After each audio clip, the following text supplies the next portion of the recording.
the biggest things. Let's get into the final segment. Let's talk about expectations for this game. What are we looking for? And maybe it doesn't have to be in the form of an expectation, but something that like would make us really happy, make us really excited. For me, I want to see the deep shots. And it doesn't have to be 50, 60, 70 yards down the field. Isaiah Likely in the seam, 25 yards. Mark Andrews down the sideline, seam routes, corner routes, 20 yards down the field. The things that we don't see with Tyler Huntley playing quarterback. All right. I want to see this team getting back to 2019 when they were the most explosive offense in the NFL. They had the most big plays, 20-plus yard plays.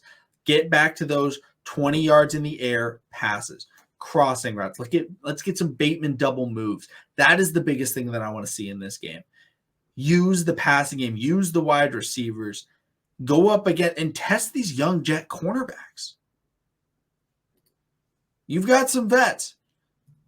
Use them. Test them. Let's find out how good that chemistry really is between these receivers and tight ends and the quarterback. I agree with that. I definitely agree with that. Oh, man. What I'm looking for in this game. I know people want to get me for this, but you know what? Oh, wow. What I'm looking for in this game is Gregory Roman calling a complete game. I mean, yeah, the Jets, they're a mid-tier type of team. Usually Greg Roman calls a pretty good game against those type of teams. But you know what? I want to see it being a consistent thing. Let's go. Matter of fact, let's take it a next step further. I want to see Greg Roman truly trust his quarterback that he's been having at the helm for the past 4 years now, and let him actually, if he's seeing something out there on the defense, let him check out of it. I want to actually see the growth of Lamar Jackson as a QB. Now, this is year number 5. This is the year that he bets it all on him. We don't know if that contract deal is going to get done by Friday, but if not, all eyes on you, Lamar. All eyes are on you. And you have spoke on big things of how you want to step up and be this leader. We already know that you're the leader, in the locker room. I need to see it on the field now. How you check out of plays, how you see people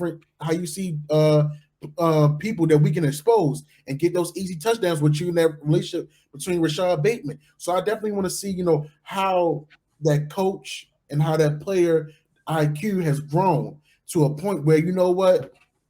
I'm not worried about Lamar Jackson getting hurt. I'm not worried about Lamar Jackson using running the ball, because you know what? He's now used his sixth sense and turned on his thinking cap even more as a QB, and now he's locked in. So I'm definitely feel like that's something I'm really looking into and seeing how his development from working out in those trainings with his QB coach is now going to be translated onto the field in game. Absolutely. I mean, you look at the last time the Baltimore Ravens played the Jets, and some people got mad last time when it was like, oh, why are you bringing up these old games? Oh, you saw that? A lot of the same players were still there. A lot of just overall team philosophy is still there. And it's the best thing that we could possibly look at. The Ravens played the Jets in 2019.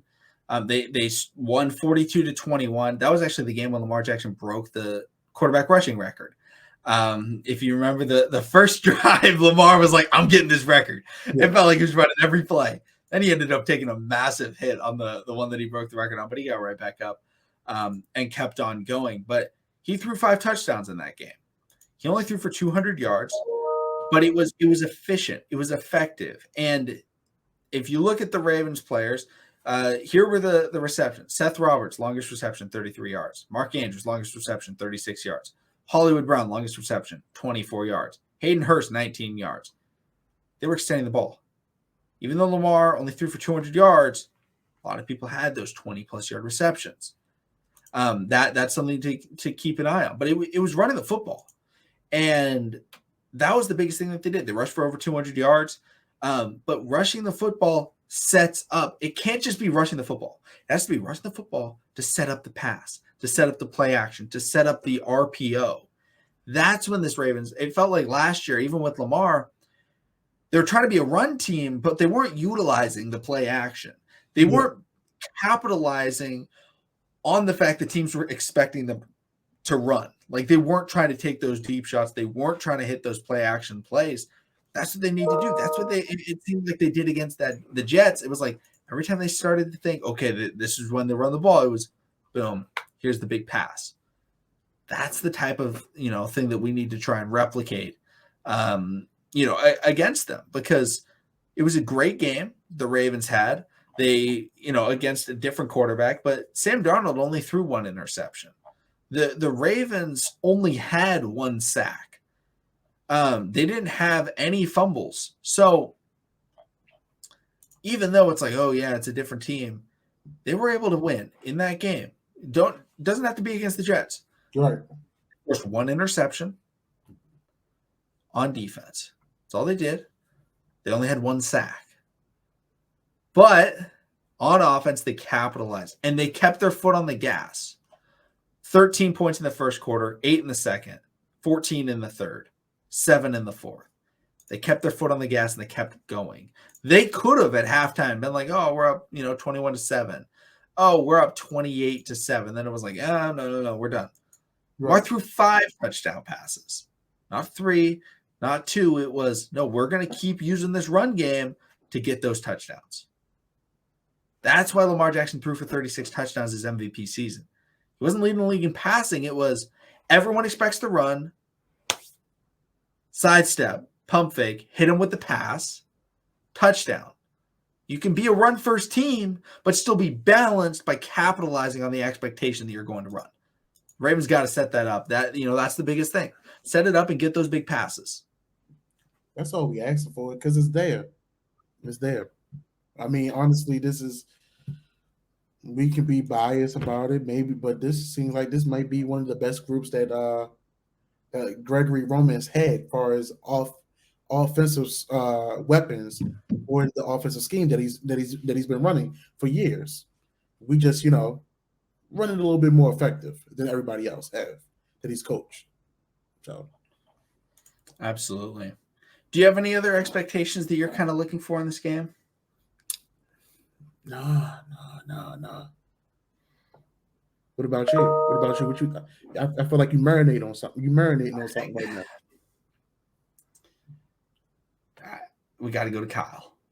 Ooh, got to go to Kyle Hamilton. I want to see some single high, because Joe Flacco wants to take some deep shots. Okay. I want to see Kyle Hamilton in those deep ball scenarios. I just want to see him in the scenarios. I just need to see. Maybe he gets an interception. Maybe he gets a swat. Maybe he gets mossed. I have no idea. But that's something that we are yet to see, because in the preseason, he was not getting targeted, which some people were thinking was a bad thing. They're like, man, Kyle Hamilton's not making plays. He's in coverage. They're not throwing at him. That's a good thing. Exactly. So I want to see him in those deep ball scenarios, playing single high. How does he perform on the defensive side of the ball? Because if he plays well against it, because Joe Flacco can still throw the deep ball.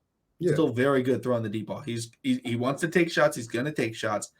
Let's see how Kyle plays against them, because if he can play them well, that's going to help out a lot against the Bills, against the Bengals, against the Chiefs, even against the Steelers, even against the Browns. Mm-hmm. Having a guy, because Chuck Clark and the Joker, not good with the ball in the air when they're running backwards. Yeah, they weren't that wasn't their specialty. They were both, facing the line of scrimmage types of safeties. They want to come at you forward.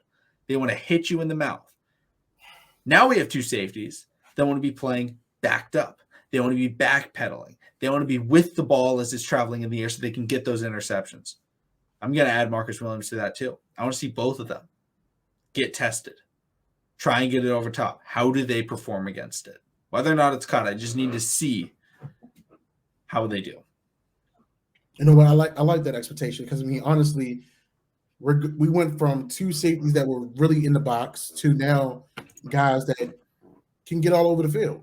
And actually, they can roam around. They got more ball skills, and they're known for making plays.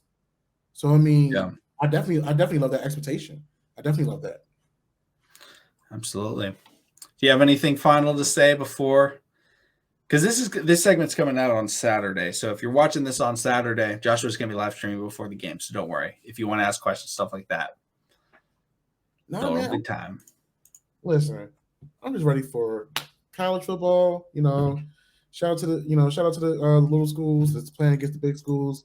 But then Cookman, they just didn't have no chance against the U. It's okay, not tripping. But Jackson State did put it on. They laid it on FAMU real thick.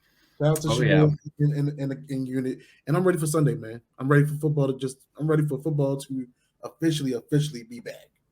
Yeah, and I get to be extra excited. Stanford plays USC in prime time on Saturday night. Whoa. So hold on now. Who are you going for? I gotta rock with the Cardinal. Now, USC is a much better team, but Stanford somehow always beats USC early in the year. I don't know why. It just I legitimately have no idea why, but it's every year USC is like, oh, this is the year USC. I mean, they got a great young quarterback. They got great weapons. Then they play Stanford, who is not good the year that they beat USC every time. And it's like, what the heck? And then when Stanford's really good and they play USC, they lose. It's very frustrating because every time Stanford has a chance to, maybe do something, USC beats them. I think David shuffles out the game plan. I think they get the dub. Well, Emmett Jr. did look good last week. So if he could duplicate that, I mean, not if, when he duplicates it. Exactly. Yeah. So I mean, yeah, it's definitely going to be. I like that. It's going to be a dogfight out that way. 100%.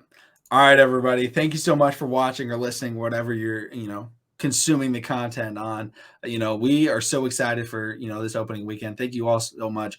There are some months in the summertime when there is very little content to go around, but, doing all those live streams and everything like that, you guys all asking questions, that's what makes it fun to do.